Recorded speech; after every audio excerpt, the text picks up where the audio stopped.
Hi, everybody. Hi, thank you so much for joining us this afternoon. One thing I keep forgetting to remind everybody, if you wouldn't mind silencing your cell phones before we start, that's one thing I should remind everybody each time. Okay.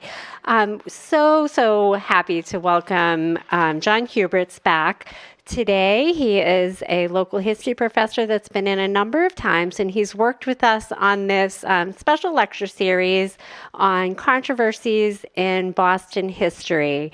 There were many actually. We were talking many different events that have created turbulence in the city, but he's worked with us to bring us three different ones. Today he's going to talk about the Sacco and Vanzetti case. Then he'll be back next Tuesday to talk about the Boston busing crisis in the 70s, and then finally the Charles Stuart case, which I guess is early 90s. Yes, okay, late 80s, early 90s.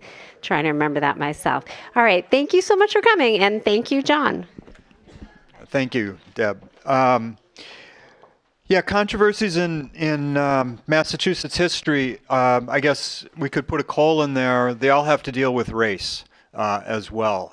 As I was thinking about that, driving down here today, I hadn't really thought about it consciously, but all of them, race and racism is central to the stories of both Sacco and Vanzetti, of course the Boston busing crisis that we're going to talk about next week, and the Charles Stuart, aftermath of the Charles Stuart murder, which occurred the murder itself was October of 1989 and played out over the next several months in Boston.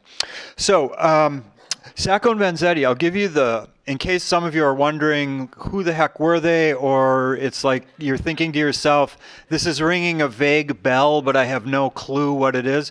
So let me give you about a 1-2 minute summary of the whole thing, and then we'll backtrack and fill in and give you some of the details, okay? So Sacco and Vanzetti were both Italian immigrants. In April of 1920, April 15th to be exact, there was a robbery and murder in South Braintree. Two payroll officers for a shoe company were carrying the payroll. This was obviously, I don't have to tell you this, but if you were students, I'd have to say, this was before automatic deposit existed, right? And so they were actually carrying boxes of money, about $15,000, to pay the payroll of the shoe company. And they were robbed and murdered. And Sacco and Vanzetti were arrested about 2 weeks later. And there was all kinds of flimsy evidence and sketchy stuff and circumstantial evidence, and we'll talk about all of that. Suffice it to say, the good folks on Law and Order would have been freaking out about some of the legal stuff going on. At any rate, they were convicted pretty quickly in the summer of 1920, July of 1920. They were convicted and sentenced to death. For the next 7 years, the case went through appeals. It became an international case. I'll show you some headlines from newspapers about the rest of the world was watching as the deadline was ticking away. And then they were ultimately executed on August 23rd, 1927. And that kind of ends the case. But it doesn't end the controversy around this. Whether they were guilty or innocent has never been determined clearly. What the best guess is that maybe Sacco was involved in the murder. Maybe he was involved in the murder, and Vanzetti probably most certainly was not involved in the murder at all, had nothing to do with it. But it's really caught up in racism, it's caught up in anti-Italian racism, and it's caught up in the aftermath of World War I and the Red Scare that the United States was going through at the end of World War I. So that's kind of the case in a nutshell. That was just a slightly longer version than I gave one of my buddies last night when he said, who the hell are Sacco and Vanzetti? And, so that was a little bit kind of the version I gave Brian last night. So let's begin, and that will hopefully, if you were unclear who they were or what their importance was, at least give you a little appetizer of what we're going to be talking about. So the case raises issues of justice within the legal system. It forces us to ask, or at least it should force us to ask, if we really believe in the words of the founding documents, like all men are created equal, and if we truly believe in freedom of speech, or if we only believe in freedom of speech as long as it fits within the narrow parameters that we happen to agree with. The example I would always use in class was I would draw a line on the chalkboard and say, this is the extreme left over here, this is the extreme right over here. I know I did that backwards for you. You know, and this is sort of what's the accepted political discourse in America, is along this continuum. But anything usually that falls outside of either side of that, on the left or the right, politically, tend to have problems with. And so we have to ask ourselves that about the Sacco and Vanzetti case.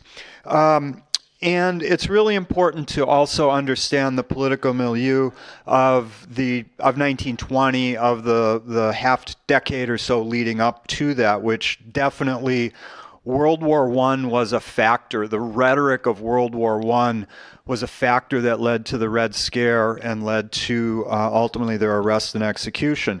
Add parenthetically, the actions of the government during the federal government, not just the mass government, not just the government responsible for prosecuting Sacco and Vanzetti, but they were abusing civil rights left and right during this Red Scare. They were, this will sound all very familiar, they were arresting people without warrants, they were arresting immigrants willy-nilly, they were going into, you know, places where immigrants gathered and just scooping them all up and arresting them.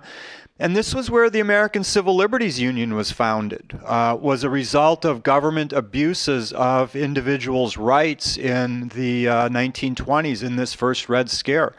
If we wanted to go further into Boston history, we could include that because the guy who founded the ACLU, a guy named Roger Baldwin, was from Massachusetts as well. So anyway, get back on track. I said that was a parenthetical to the story. So World War I had just ended. Just a refresher, in case you don't remember, World War I was fought from remember, I'm used to talking to 20-year-olds. I heard somebody chuckling at that. I'm used to talking to 20-year-olds or 18-year-olds. You know, in that case, 2000 is ancient history to them. Anyway, World War I, 1914 to 1918, and the United States was involved in the war from 1917 to 1918, the end of the war. About 18 months the U.S. was involved in the war. And the war created a lot of rhetoric about freedom and equality, and it exacerbated some of these ideas that had been percolating in the American culture even before the war started. So there are two parallels that I want to mention between the 1920s and the 2020s.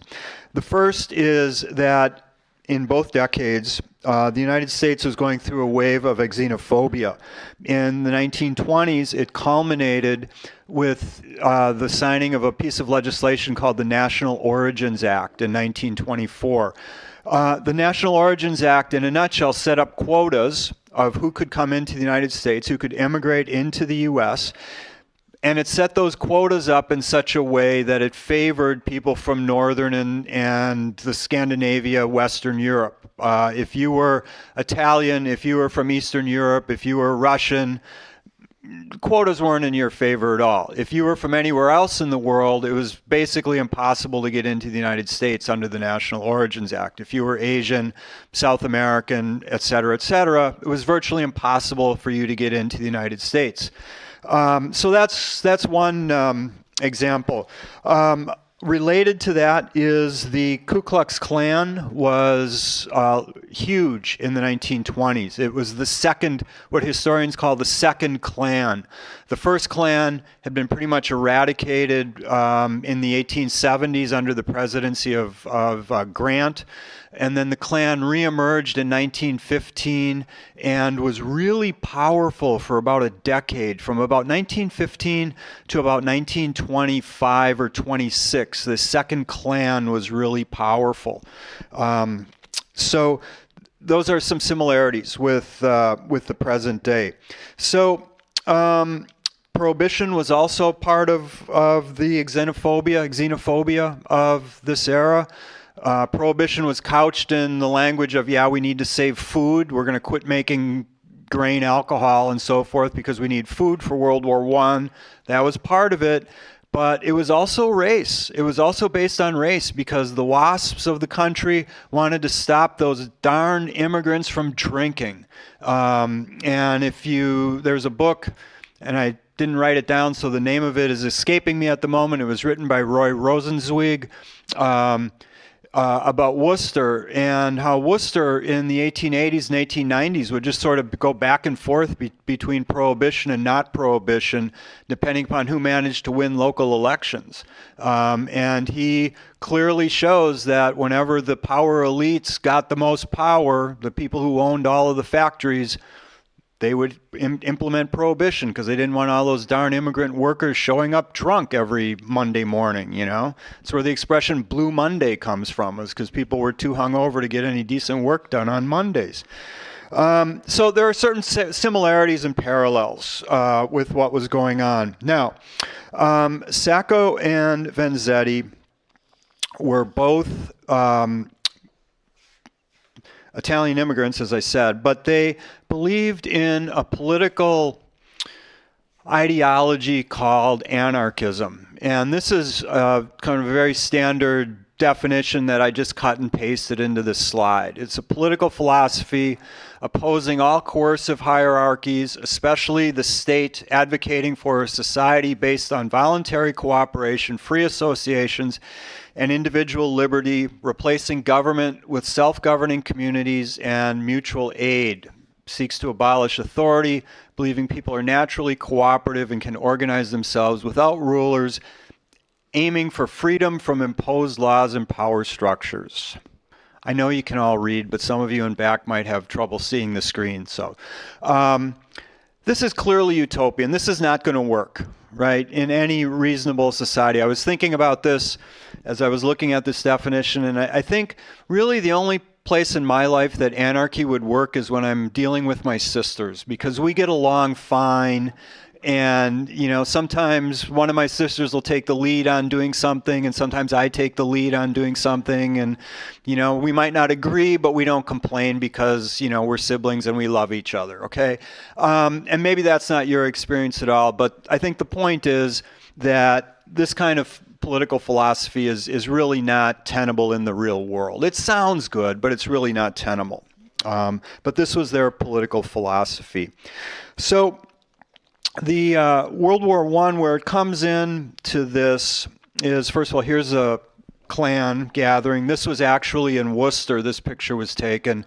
This was one of the biggest, in Klan speak, Klan vocations in New England. I think it was the biggest in New England in 1924, where they were swearing in new members.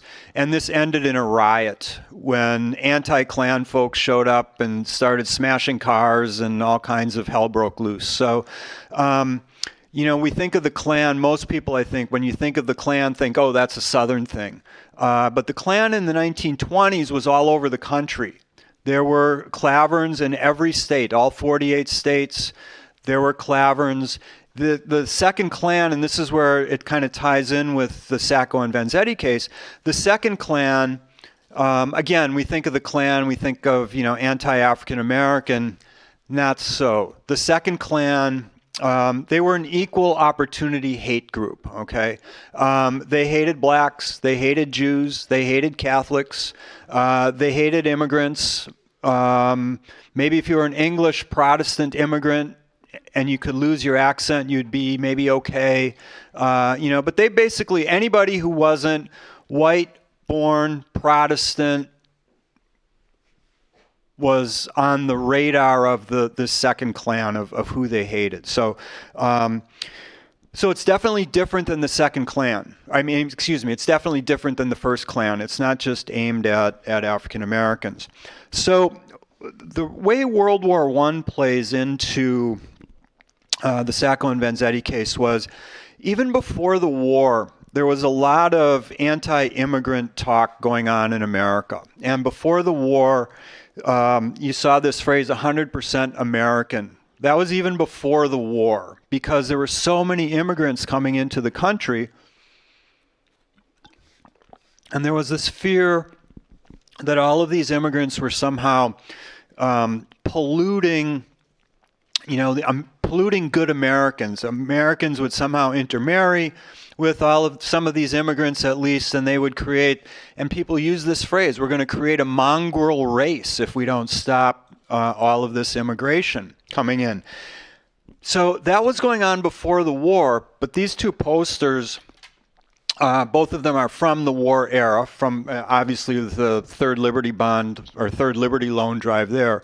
The war just kind of put that rhetoric on hyperdrive, on steroids, if you will, and made it really more palatable and more present in America. So that's how the war ties into this, and it really amps up anything that was anti-American or perceived to be anti-American is a better way of putting it. Excuse me.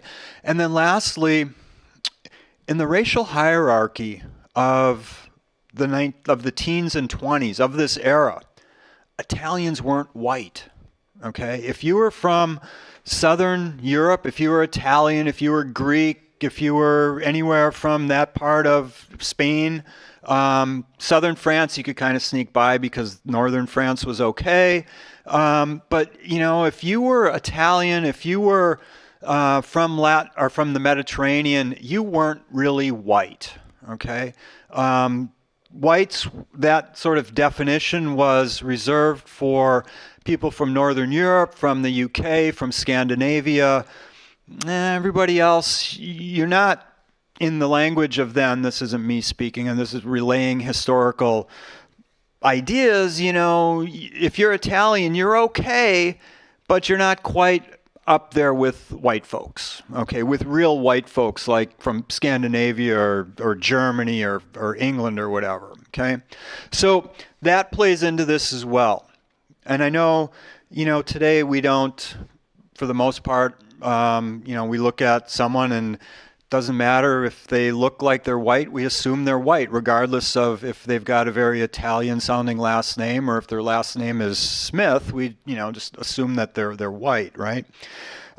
So, in about 15 minutes that I've been talking, you can't get a full appreciation of all of this milieu of this culture around race and so forth and politics, but at least that gives you a little bit of a crash course in understanding this. And I guess the bottom line is to understand that anything that fell outside of these sort of norms was immediately suspect, okay? So, Sacco and Vanzetti, as I said, were Italian immigrants. They were also anarchists, and Boston was kind of the center of a lot of anarchist activity in the United States. And the gentleman in the middle here, obviously Sacco and Vanzetti and Sacco up there, but the Galliani here was one of the leading anarchists in the United States at this time, and he was based in Boston. He was ultimately deported from the United States 6 or 8 months before Sacco and Vanzetti were arrested. But anarchy, just because he was gone, didn't mean anarchists were shut down or stopped their activities or whatever. And I want to emphasize that anarchists were dangerous folks. Okay, the people that said, you got to watch out for these people, they were not wrong about that. Because the anarchists, even though that definition didn't mention anything about it, one of the key tenets of anarchists was they believed that using violence to obtain their goal was okay. Okay, so they were responsible for a lot of violence, no question about it. Was this violence at a stage where it was threatening to overthrow the government? Well, no, it wasn't even close to that. Although some of the people, of course, believed that overthrowing the government was just, like that far away. It never approached that level. But the anarchists were violent folks. An anarchist had killed President McKinley about 20 years before this. I think I might have said some of this a couple weeks ago when I was talking about the molasses disaster. They assassinated the Empress of Austria-Hungary in the late 1890s. Anarchists tried to blow up A. Mitchell Palmer, the Attorney General of the United States, in 1919. That kind of triggers the Red Scare. In 1920, anarchists blew up a bomb on Wall Street that killed, I got the exact number in my notes, it doesn't matter. I think it was around 38 or 39 people were killed on Wall Street, and people were injured as well. So anarchists were dangerous folks. And in fact, one of the things that got Galliani in a lot of trouble was he published a book about using political violence, and it was sort of a how-to use violence and a bomb-making manual on top of it, how to go to the 1919 equivalent of Home Depot and buy fertilizer and ammonia and make a bomb. Okay, so these are dangerous folks. When there was reason to fear anarchists, there absolutely was. So they followed Galliani, and they believed that American capitalism was corrupt. And they believed that because it was corrupt, violence was okay, because they argued, and as a labor historian, feel free to disagree with me on this. As a labor historian, I've studied hundreds of strikes. I've read many, many, many books on the way employers sometimes would treat their employees. And I got to say, on this point, I'm not so sure I disagree with the anarchists, because they basically said, well, we can justify this violence because the employers treat the employees so poorly that they're just giving it back to how poorly the employees have been treated over the years. Okay, so that was their in their minds how they could justify the violence by saying we're just basically repaying the employers and the power class for how they've treated the working class. Okay, and if you think back to if you were here about a month ago when I talked about the great molasses flood and putting the molasses tank in an Italian neighborhood because they didn't vote, you may not agree with me, but I think you can at least see the point that I'm making here. So what happens then is Sacco and Vanzetti, as I said, were immigrants. Sacco was born in 1891 in the province of, and if anybody speaks Italian, I apologize ahead of time, Foggia, I think is probably close to how it's pronounced. What? Was I close? Okay. Anyway, which is in southern Italy, kind of across the boot from Naples, right in central Italy. And he immigrated to the United States in 1908. And at the time of he was arrested, he worked as a shoe trimmer at a leather trimmer at a shoe factory in South Braintree, and he had a wife and 2 kids. In fact, his wife was pregnant when he was arrested, and his son was 6 when he was executed in 1927. And Vanzetti was born in 1888, so he's a couple years younger. In round numbers then, folks, when they were arrested in 1920, they were both about 30 years old, just in round numbers, okay? And he was born in the province of Cuneo in the Piedmont, which is near, or the Piedmont region, I should say, which is near Turin in northern Italy. And he also came to the United States in 1908. In Italy, he had been a baker's apprentice, and he had a number of odd jobs here. And then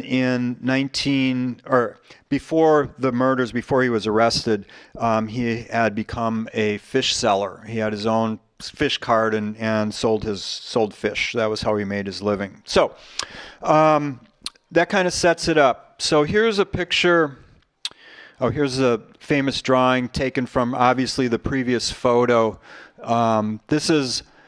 This drawing or the previous photo without the little Galliani insert that I put in there is in almost every American history textbook. This was drawn by, it's called The Passion of Sacco and Vanzetti by Ben Zahn, and you can see Ben Zahn signed his name up there on what looks like a poster behind Sacco's head. This is a picture of the factory that the murder took place of. As I was looking at that, I thought that looks like about every other abandoned or repurposed factory in New England, right? And the Midwest, too, for that matter. I'm from the Midwest, and I could go through my hometown and see about 4 or 5 buildings that look similar to that. So, as I said at the start in the little introduction of the entire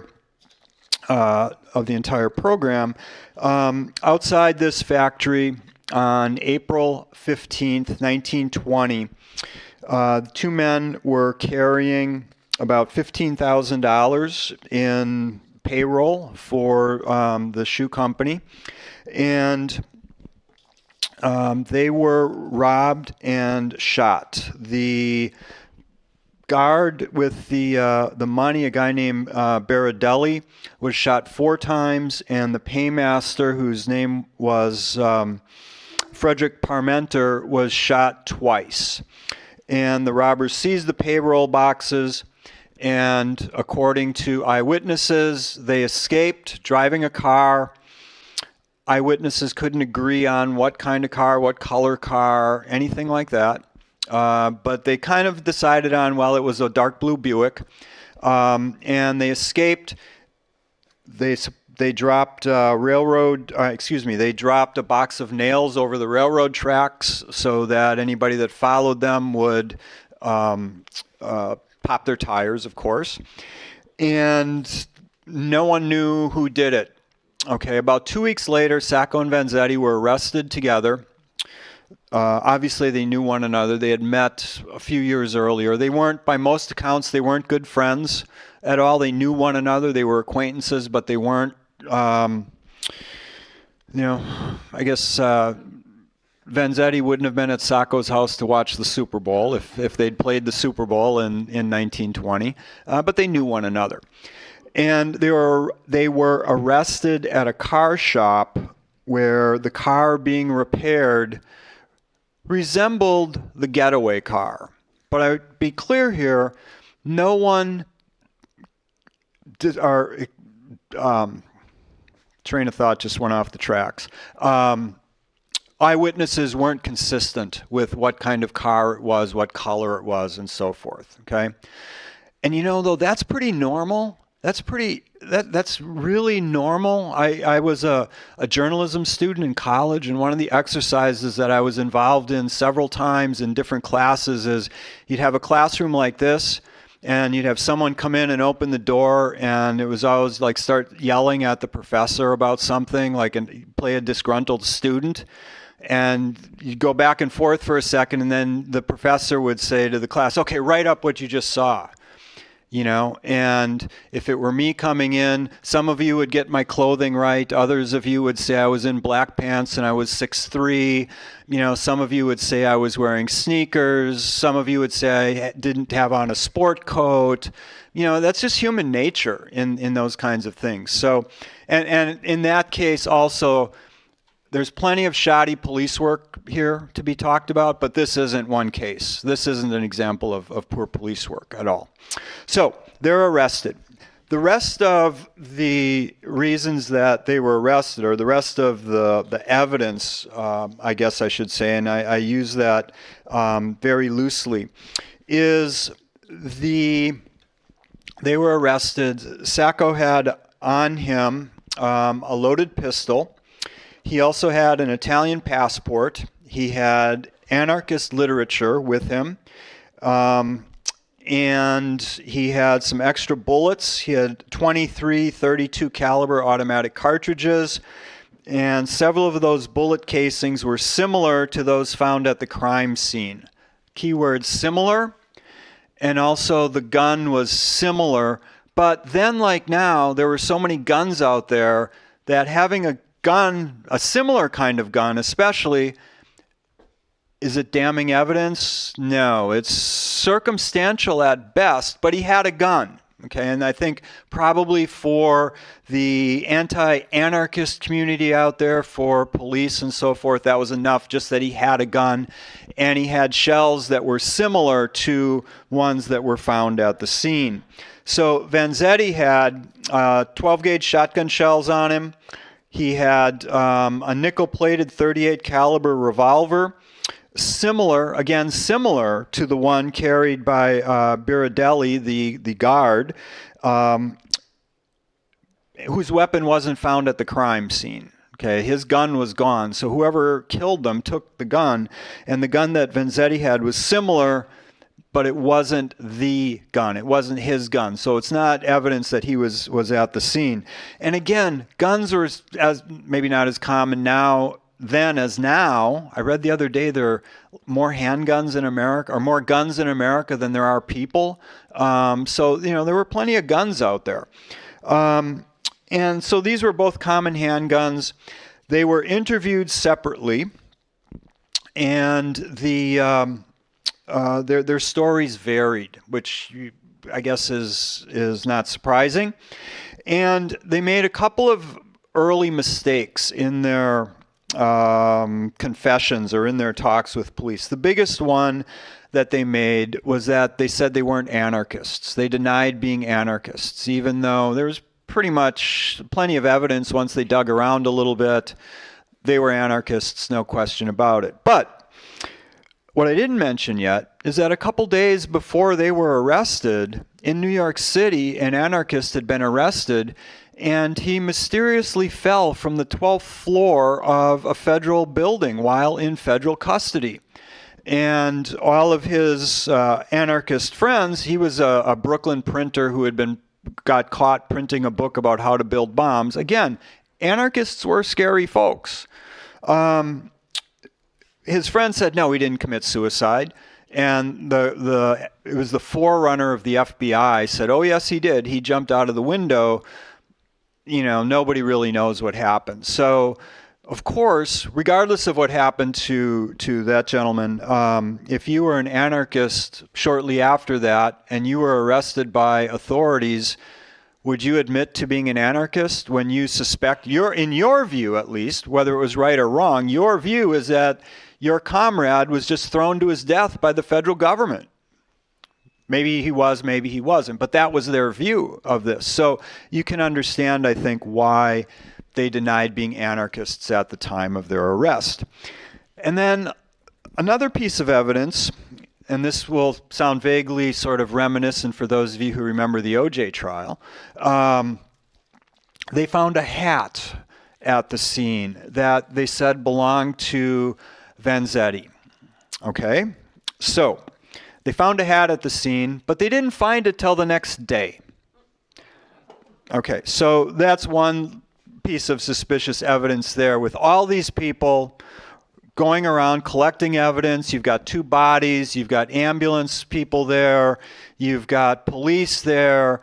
I don't know about police procedures in 1920, but I assume they cordoned off the area so that, civilians couldn't get in there.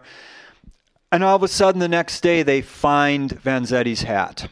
And a couple of things there. One is it was a hat that was pretty ubiquitous. It was the style at the time, so it would be, like finding a Red Sox or a Pats hat around here. Well, he committed a crime. He's wearing a Pats hat. Well, yeah, so is half of New England on Sundays. So, it was a hat that no witnesses said they ever saw Vanzetti wearing, was another thing. And here's sort of the minuscule thread that connects it to OJ. It was too small. It didn't fit his head as well. So all of this evidence is really circumstantial. Okay, there's nothing definitive that says, yes, they were there. But they decided to take these guys to trial largely because they were anarchists and they were Italian immigrants. There was two strikes against them right there. So before they go to trial, though, and remember they were arrested in April of 1919. They go on trial at the end of June. Before that trial, though, Vanzetti was tried for a robbery in Bridgewater on Christmas Eve, 1919. And the robber in that case used a shotgun, and that's why those shotgun shells that I mentioned a moment ago that Vanzetti had in his pocket when he was arrested were so damning to him. He was convicted. There was no positive evidence that he actually committed this robbery in Braintree. People couldn't identify him clearly. They argued. I'm going to go back. Oops, I'm going the wrong way. Go back to that picture. Notice his mustache, pretty distinctive recognition or thing to recognize him by. People couldn't clearly identify his mustache. They couldn't agree on what his mustache looked like. He had all kinds of witnesses because he said, and this was probably true, said that he was selling eels that day, actually, because eels around Christmas time are an Italian tradition, so he was going around with his fish cart selling eels. Well, unfortunately for him, all of his witnesses were Italian immigrants, okay? And a lot of them didn't speak English. So in this first trial where he was convicted, they were picked apart on the stand. And they also didn't have a proper interpreter. They had someone who spoke Italian, but these folks had different accents and different dialects of Italian. And so a lot was lost to plagiarize the title of a movie. A lot was lost in translation here. So he was convicted of this crime. He was also given 15 years, which was an excessively high penalty for a first-time offense. He had a clean criminal record, and to get 15 years on this evidence was also another indication of the prejudice that was going on. But this served the purpose, which is what the prosecution wanted, of painting Vanzetti as a criminal. And the defense had to spend a lot of time refuting that. Instead of focusing on the evidence in this case, they spent a lot of time trying to kind of rehabilitate Vanzetti's image before them. So the two people you see here are Judge Webster Thayer, who plays a huge role in our story because Thayer was the judge in the Braintree case, in the Bridgewater case where he was convicted of the robbery. He was also the judge in the Braintree trial where they were convicted of murder. And if anyone was a lawyer and can explain this one to me, please jump in here. For some reason at this time in Massachusetts law, Thayer also oversaw the appeals process. So he's overseeing the appeals process of the trial that went on in his court. So he's not likely to be very objective in the appeals process, right? But that was the Mass law. Again, I was just following normal procedure at the time. The other guy, Fred Moore, was the defense attorney. And he made some important mistakes that angered Thayer and angered public opinion. First of all, Thayer had very high standards, very sort of old school judge. If you're a minute late, you might as well be an hour late, and really rigid in his courtroom. And Moore had the audacity to take suit coat off in court at one point, which was a no-no at that time, and Thayer saw it as disrespectful. We can all kind of laugh at that, I think. But then he also, and this is where you got to kind of scratch your head and, where was his head? He took his shoes off in court. That's just like, poking the bear, I guess, here. You wouldn't think you'd want to do that. That was kind of, that was a big mistake. There's just no way of trying to spin that in any sort of positive way. Politically, though, he also made a couple of blunders. He realized accurately that it would be really hard for Sacco and Vanzetti to get a fair trial given the prejudice that was in Massachusetts. He recognized that. But he said publicly that an Italian accused of murder in Massachusetts had as much chance of getting away with it as a black man did if he raped a white woman in the South. And he said that, and it got in the press. Okay? Now, that's one of those things that we can maybe all think, or he was thinking, but it's one of those things you don't say, right? We've all had those thoughts where you think something, and you know darn well that if it gets out there, that would be a really, foolish thing to have said. You may think it, but you never say it. Well, of course, that only angered Thayer even more, and he'd already, made the faux pas of taking his shoes off and his coat off in court. But also a statement like that is going to anger public opinion even more so against, the defendants in this case. So the case goes to trial, and the trial lasts about 6 weeks. It goes from the middle of May to about July 1st is when it comes to an end. And the trial was full of numerous problems. They were convicted very quickly, but some of those problems with the trial. First of all, the ballistics evidence was iffy at best, at very best. Eyewitnesses said that the guard was shot 4 times at point-blank range by the same person. So they pulled 4 bullets out of the body when they did the autopsy, and only 3 of the bullets matched. One of the bullets was kind of the oddball out. It didn't match the other 4 bullets. Now, ballistics then wasn't nearly as sophisticated as it is now, but this was a problem.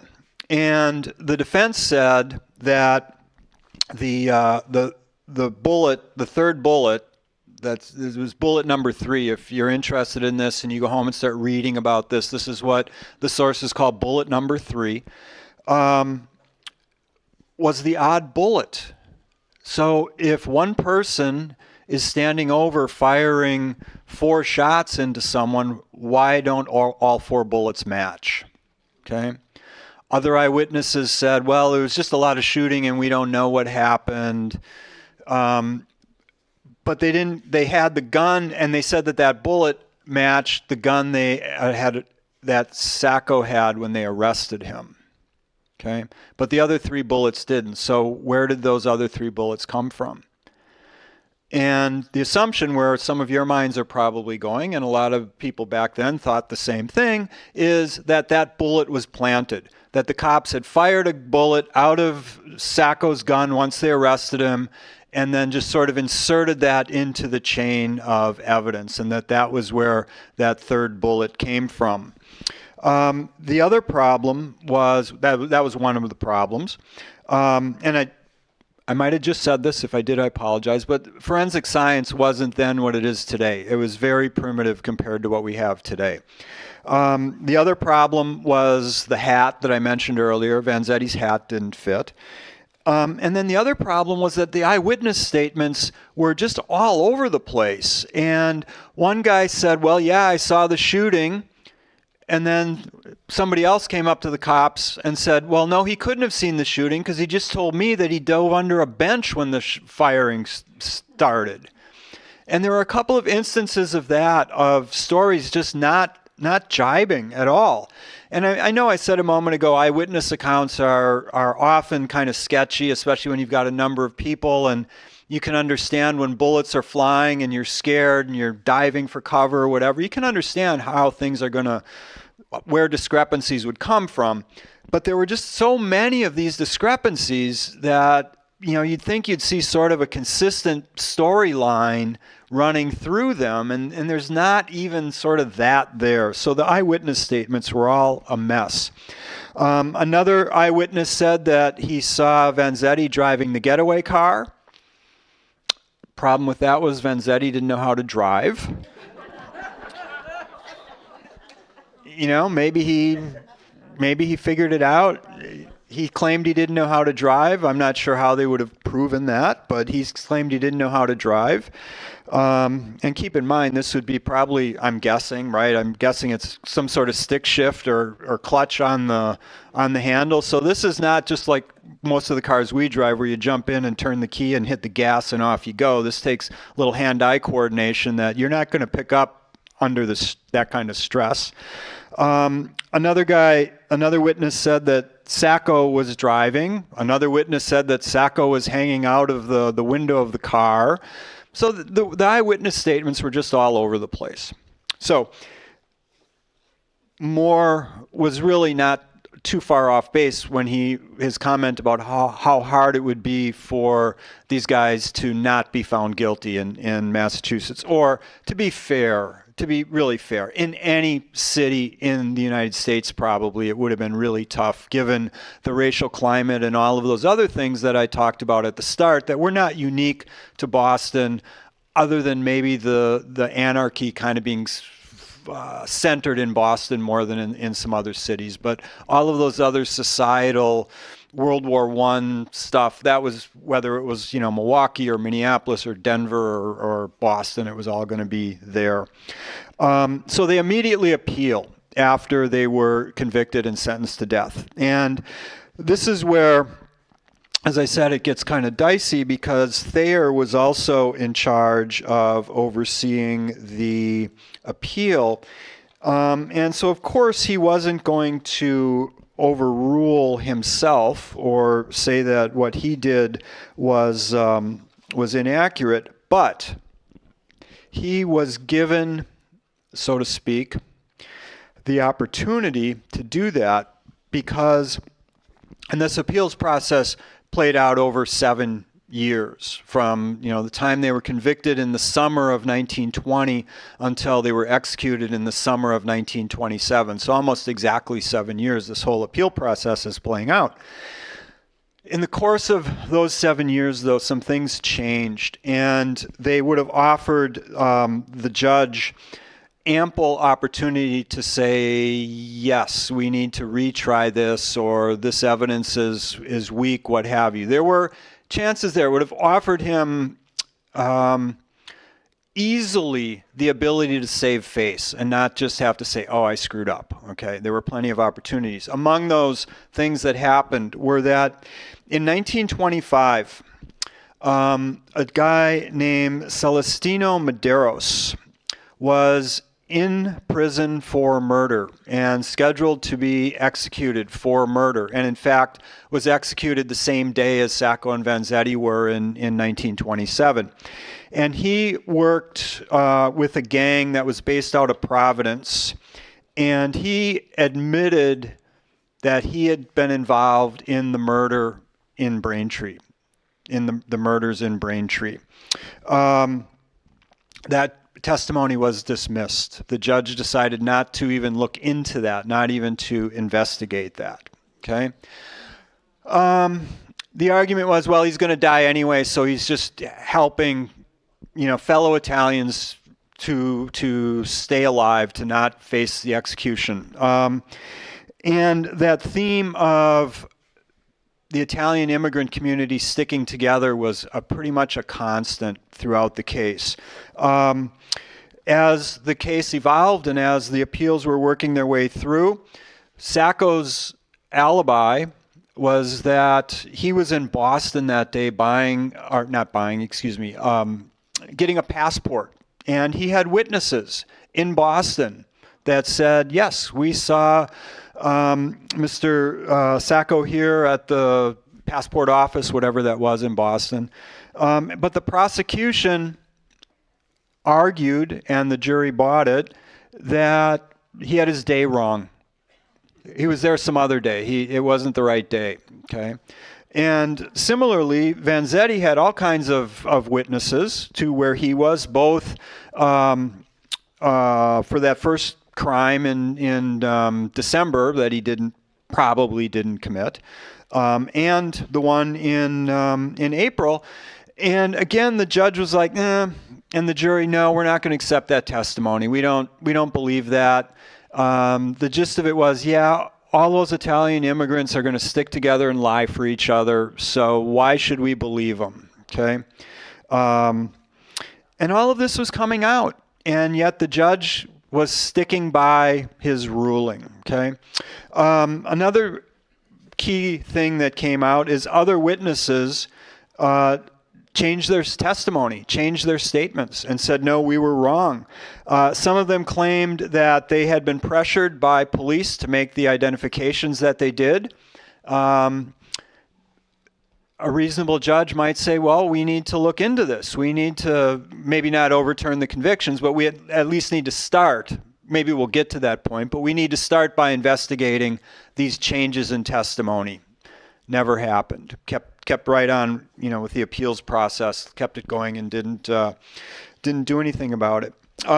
Lastly, post-trial, after the trial, during the appeals process, the prosecution's own ballistics expert, a captain in the Massachusetts State Police, signed an affidavit saying that he didn't believe bullet number 3, that questionable bullet, had been fired from Sacco's gun. Okay, and throughout the trial, they continued to try to link Sacco's gun to the murders, but they didn't have the weapons. That's key. They did not have either or all three. I'm honestly, I don't remember reading how many guns were actually fired from during the robbery, but they never had the guns that were actually committed. Sacco's gun was only similar to the gun that killed the guys. So all this evidence is circumstantial, and the Judge Thayer, ignores all of it and continues to uphold the conviction. The last piece of evidence that I'll mention in the appeals process that was ignored was people came forward and said the jury foreman had told them, we're going to get these bastards, and they're guilty, and we're going to get them. And this was, like during the trial and so forth. Another piece of evidence against Thayer that came out later on, it sort of had nothing to do with this, or it had nothing to do with this case, but it shows his level of prejudice against political radicals. In a previous trial, somebody had been found innocent, and he asked the jury, how could you find him innocent? He's a communist. The assumption was just because he was a communist, he had to be guilty. And that was just his worldview. So the appeals process, of course, goes nowhere.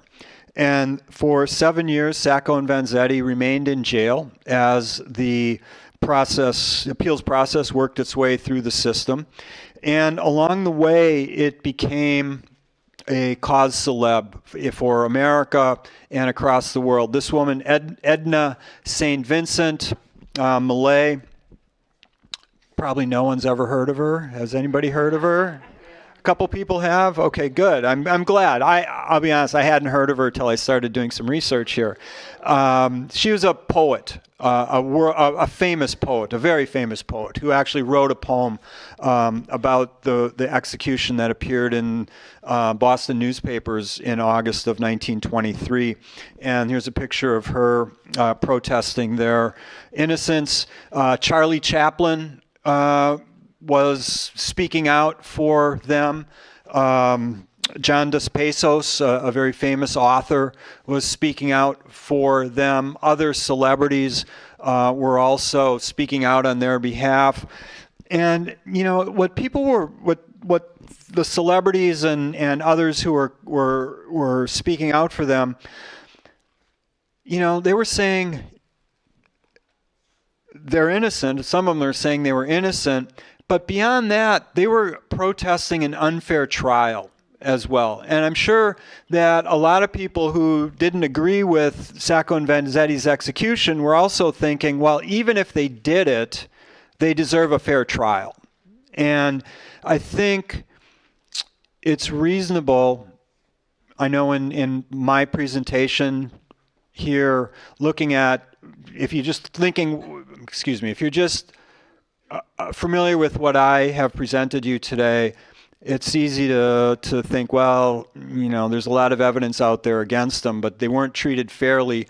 But I think if you were to go out and read a bunch of books or spend 3 hours at home tonight, you know, reading Sacco and Vanzetti on Wikipedia and all this other stuff, you'd come away with the same conclusion that, you know, regardless of whether they did it or not, at some point that almost becomes unimportant because the system was so slanted against them and the process was so corrupt that if we could just suspend belief for a moment and say, yeah, they were absolutely 100% guilty, they still didn't get a fair trial. And guilty or not, I think most of us would agree people deserve a fair trial, regardless of their guilt or innocence.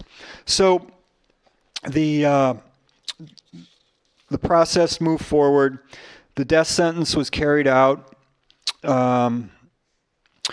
People were watching this around the world and around the country. I know you can't tell unless, like me, you lived in Cleveland and you know newspapers. That's the Cleveland Plain Dealer up there, the main paper in Cleveland.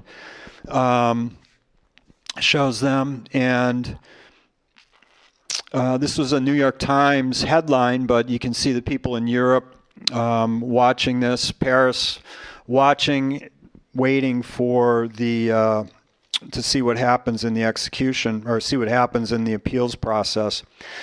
So, in conclusion, their guilt or innocence is still debated. The best guess that I think most scholars are coming down on right now, and this could change if new evidence comes to light, and new evidence does come to light occasionally in the 1970s.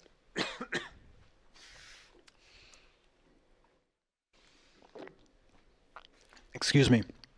In the 1970s, 50 years after it happened, it came out that, turns out the police knew that some of the forensics evidence didn't match up, but they didn't tell the prosecutor about it. They realized it in the 20s, and in the 70s it came to light. And I was just, I gave this talk at another Council of Aging last fall, I guess, and one of the women came up to me and said her husband, who works for the state, I'm not exactly sure what he does, but was asked to reinvestigate some of this. So apparently they're looking at it again now. Next summer, a year and a half from now, would be the 100-year anniversary of their execution. So maybe that has something to do with it. I don't know. At any rate, best guess is that Sacco may have been involved in it. Key word there. And that Vanzetti definitely was not involved in it. But again, that's all speculation. They might have both been guilty as sin. They might have both been 100% innocent of the crimes that they were accused of. They are symbols also and I think this is particularly appropriate in today's world. They are symbols of what can happen when a nation lets prejudice, xenophobia, and paranoia rule rather than the rule of law. Laws are in place to protect people from the biases, influence, and sway of those with power, but they didn't protect Sacco and Vanzetti. The trial was a travesty because of anti-immigrant and anti-anarchist sentiment in the United States. Their political beliefs and ethnicity influenced the jury and judge more than the evidence, which was circumstantial at best and often contradictory. Ask yourself, was there a shadow of a doubt? Did the evidence prove beyond a shadow of a doubt that they were guilty? And I think most reasonable people would have to say no to that question. In 1977, Governor Dukakis issued a proclamation stating that Sacco and Vanzetti had been tried unfairly and convicted, so it's not a pardon, but it is a recognition that the process was deeply flawed. Their guilt or innocence aside, the process that they were subject to was deeply flawed. The story continues to be taught in schools. It's mentioned in every American history survey textbook. A number of books have been written about it. I see someone's got one of those books on their lap as I'm talking right now. And they're a symbol of that wrongful conviction, and it has influenced the debates on death penalty and judicial reform in the United States ever since then. Their funerals, here's some more just posters of people across the country. Madison, Wisconsin, that photo was taken in London. So this was getting, I know Madison's not exactly international. I've been there. It's a nice city, but it's not international. But London certainly is, and you saw the Paris headline earlier. People were in Tokyo outside of newspaper offices waiting for telegraph stories to come through to hear the latest updates as they came through. So this really was a worldwide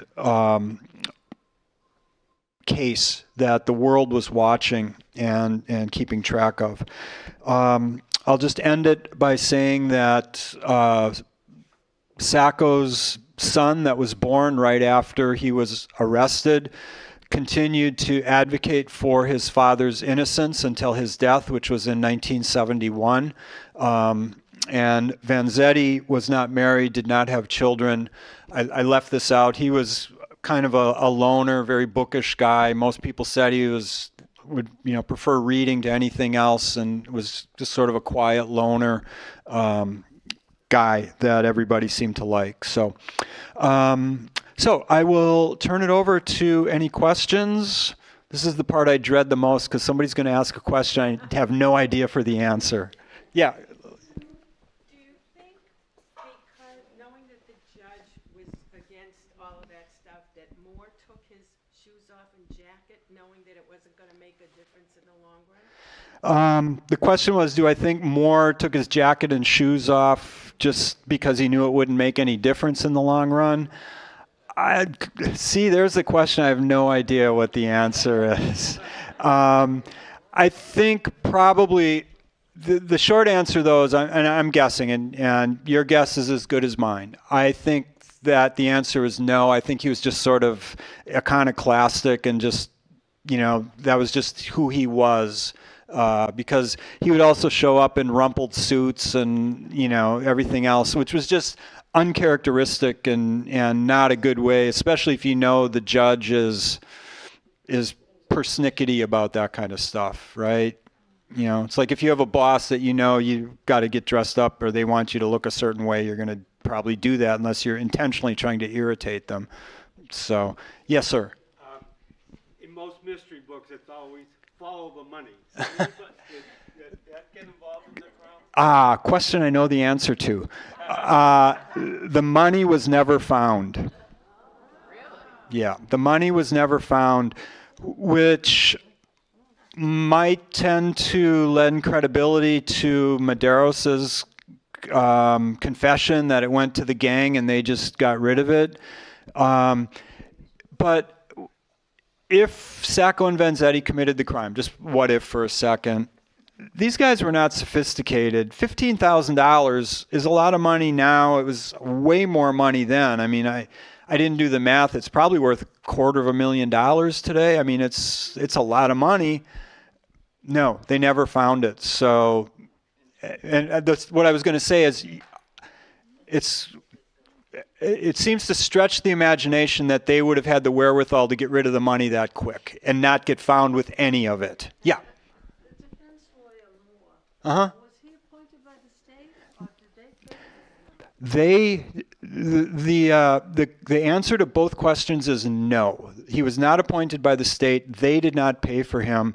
All kinds of groups got involved in the 1920s equivalent of a GoFundMe page to pay for them. So anarchist groups got involved. Other politically radical groups got involved and ponied up for much of their defense. Yeah. At that time, those years, 1917 was the revolution of Russia. Mm-hmm. So you had, for the first time in history in the West anyway, the capitalists being thrown out of power, Yep. and you had the workers finally having some say. So that spread throughout Europe. Mm-hmm. It spread into Germany, it spread into Italy, it spread into France, England, all over Europe at the time. So Europe was going to the left, politically. Mm-hmm. At least parts of it were. Right. And in the United States, the very wealthy here, people who own all those homes down in Newport we all go to see, they were threatened. Oh, I don't want that coming here in the United States. And who are these people that they're talking about this stuff? Yeah, and Because they weren't treating workers very nice here. right. They were treating very shabbily people who work for a living. Yeah. What for those of you in back that maybe didn't hear that, I will summarize. He said that throughout Europe after the war, communism was spreading. The Soviet Revolution had happened in 1917. It was spreading to Germany, and in fact, that to counter that, that was the rise of the Nazis in Germany at this time, was to counter the spread of the communists. And I would just add to that, and the other thing he said was all the people that had those nice homes in Newport that we all go tour did not treat workers very nicely. I would add to that the communists started off as a very small group in Russia. The Leninists started out as a small group and managed to topple the empire. And so a lot of people in America were like, oh my gosh, if it could happen in Russia, this little band of anarchists or this little band of communists could actually overthrow the United States government, which in retrospect was, like thinking a bunch of junior high kids are going to go out and beat the Patriots on a Sunday. But that was what people thought. So you're absolutely right. Yeah. And that's all part of the milieu that was present. And so often at that time, communism and anarchism just got thrown in together as one. And they're really very different. It's like when people in this country accuse politicians of being both socialists and socialists and fascists. It's like, you can't be both a socialist and a fascist. You can't be a Red Sox fan and a Yankees fan. It just doesn't work. It just doesn't work. But it happens. And the same was true then. They're very different, but they were just all lumped together. Other questions?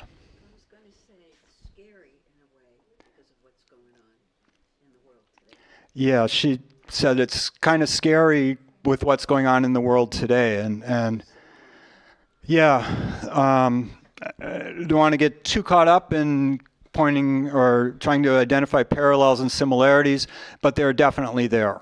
They're absolutely definitely there. People, we as a species haven't changed a whole lot since Genesis 1, or we emerged out of the primordial ooze, whatever your belief system is. People are driven by lust for power, lust for sex, lust for wealth, people are people. We haven't changed a whole lot. And the flip side is to do well and be kind and do nice things as well. But, people are people. So, yes. The question was how were they executed? By electric chair. By electric chair. And the last photo, that actually reminded me, I think I got one more. This was their funeral procession in Boston. I'm not sure where that was taken, but you can see how far back the Tremont's. Oh yeah, you're right, because I think this is the T-stop shelter right on Tremont. Yes. Yeah. So a lot of people felt the injustice of this, and certainly, if you were part of the Italian immigrant community, you couldn't help but feel threatened, I guess. I'm not sure of the exact word. Threatened, scared, apprehensive, whatever you want to say. The governor could have pardoned them. Yes, but didn't. That is absolutely right. She said the governor could have pardoned him, or them, excuse me. And yes, Governor Fuller could have, but did not. And then they took the bodies and cremated them. Where did the ashes go? I don't know. She asked where the ashes were scattered. I'm just guessing that they went back to the families. Yeah, that would be my guess. Although I don't think Vanzetti had family here. But I'm not positive. Not positive. Any other questions? Yeah. What book do you have? Yeah, Bruce Watson. That's what I was thinking of. Bruce Watson also wrote a good book about the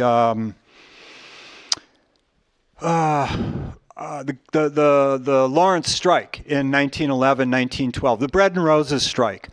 He's a local historian, writes on Massachusetts history. I'm not sure if he's an academic or if he's just a really good writer. If he's not an academic, academics are jealous because he's actually making money off of his books, which none of us do, and for the most part. So, thank you very much.